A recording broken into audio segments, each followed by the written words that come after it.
if you were to ask a black person why they vote Democrat, you would get responses similar to these. When I went to register to vote as a teenager, and this is what they told us at the voters registration office when they came to talk to us, they said if you're black, register as Democrat. And if you're not, register as Republican, because Republicans only want to take away the benefits from the poor.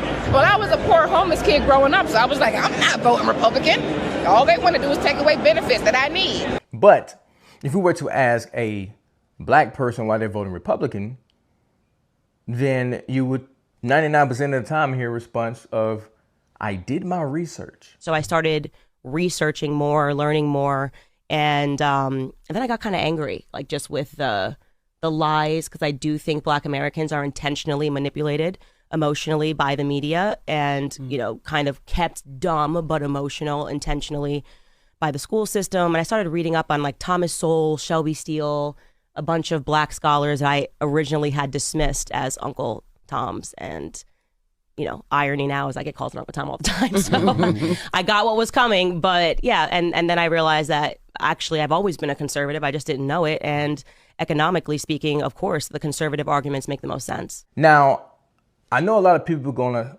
come underneath this post and be like, sure, I admit the Democrats are terrible, but what have the Republicans done for black people? I don't vote Republican because I'm looking for them to do something for me. See, this goes back to Frederick Douglass. I'm voting Republican because they're the ones that's pro-limited government and getting the government out of my business. And that's the mentality that Frederick Douglass wanted. He was at the hearing and they was wondering, after they freed the slave, they was asking questions. What shall we do with the Negro? What shall we do with the Negro? And he simply said, do absolutely nothing. My man said, leave us be. And if we fail, so be it. See, so many of y'all want the government to do something that I'm telling you our forefathers and our ancestors didn't want. And this is why we're in the situation we are in today, because we keep looking for the government to come in and save us.